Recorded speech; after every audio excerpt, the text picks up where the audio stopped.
So after some meditation and a whole lot of prayer,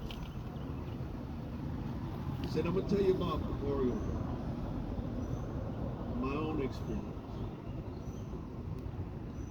Each one of us that's ever been to combat or ever served in the military, and even our first responders that are out here, it's that thing that you go to expecting to save a life and you find a life that's been lost. 1968, January of that year, I was reported dead. That was at 6:30 in the morning. It took me to 2:30 in the afternoon to get back to my unit. And everybody, when they saw me coming, began to cheer. And when they got close enough to me, they embraced me. And said, we thought you were dead. The CO was about to compose the letter to send home. He said, we regret to tell you that your son was lost in combat. Well, I didn't die that day. But there's something about war. As this guy was telling last night, and I need you to understand, when you get up in the morning, even with your aches and your pain, there's somebody here that's going to take care of you. When you're in a hostile fire zone, and you're considered as the enemy, there may not be anybody there to help take care of you. That day, in January of 1968, besides being told I was dead, I almost lost my life 5 times before I got back to my unit. I appreciate that. I thank God for that every day. See, if I wouldn't have made it back, I wouldn't have my son, my grandson, my daughters, my grandchildren, my great-grandchildren. So, remember there was a sacrifice made for the freedom that we enjoy. And being a statistical person that I am, I sat down this morning before I got here to start adding up what it costs for freedom. It costs a lot.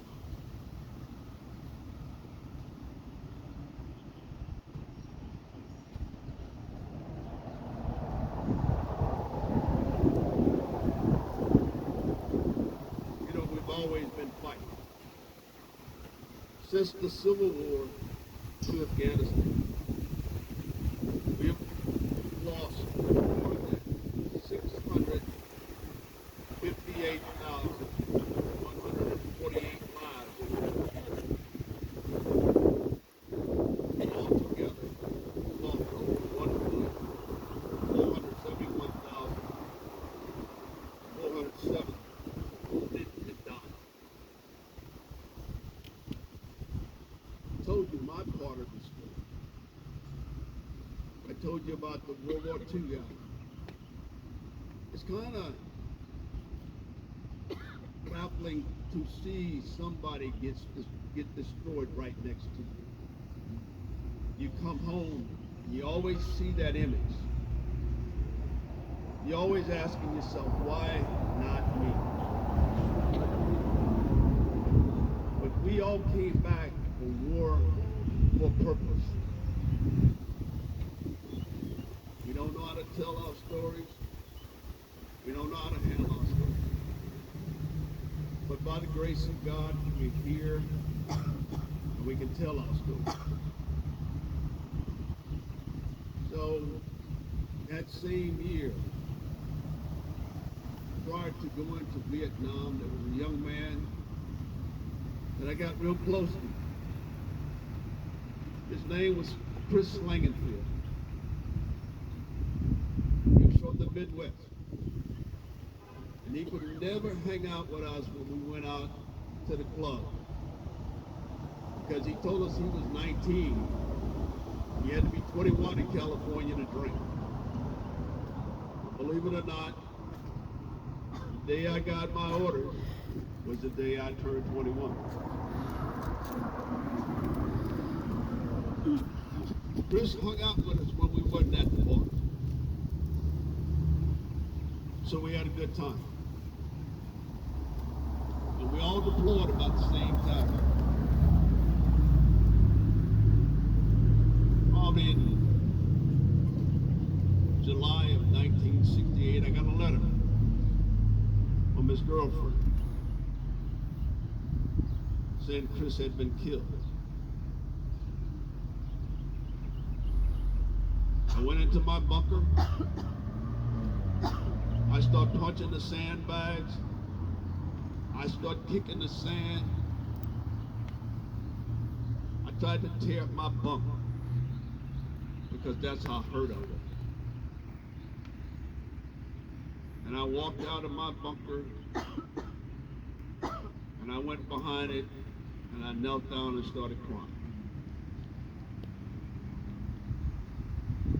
See, war is something that we never get used to. It never goes away once you participate. So today, not my story, not his story, but your story.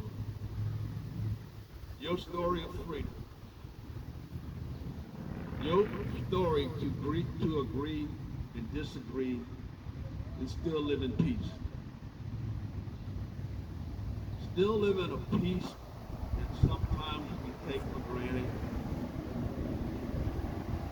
It doesn't really mean anything until you lose it. Peace. There's a song that says, peace like a river. I contemplated and thought about it and said, here's what makes America great. Even though we may not agree, maybe you don't like one another, but you don't want nobody coming into your country or your house and telling you, I'm going to take over. Because they got a fight on it. And every life that was lost from every conflict that America has ever been in, today means something. Because it tells you freedom is not free. It costs. Sometimes it costs all that you have. And there's nothing else you can give because your life is over. Nothing else to give. My life is all I have. And I'm willing to lay it down for those that are around me. Those that walk down the street. Those that don't like me.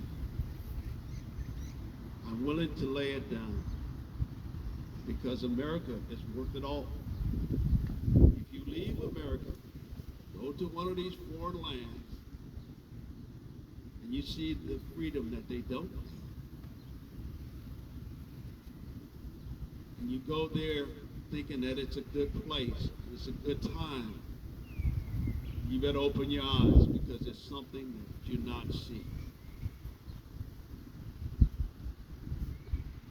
This is Memorial Day because somebody decided I'll go. And if it costs me my life, I'm still going. And for those that came home are still wearing the wounds, still seeing their friends, bullets in their heads, in their chests, in their legs, bodies torn apart, and they still have no food. But they say, I did it for you. I did it for my friends. I did it for the elderly in America. I did it for all that deserve freedom. And today, never let us forget all those that paid the price for freedom. Enjoy your day. Enjoy tomorrow. Take the next step and say, thank you for paying that price. And I can do what I do. I can agree to disagree. I live in one of the best places in the world, the United States of America. And if necessary, I will fight and I will die for that cause. Right in front of me is a headstone. It says it's a World War II sailor that washed up on Topsail Beach. No name, no nothing. And I often wondered, was he an American? Was he a German? Or was he somebody's son? Maybe somebody's father. Somebody's brother. He washed up. We honor him today at this memorial. As we honor all those that paid the ultimate sacrifice to keep us free. God bless you. God bless you. Thank you.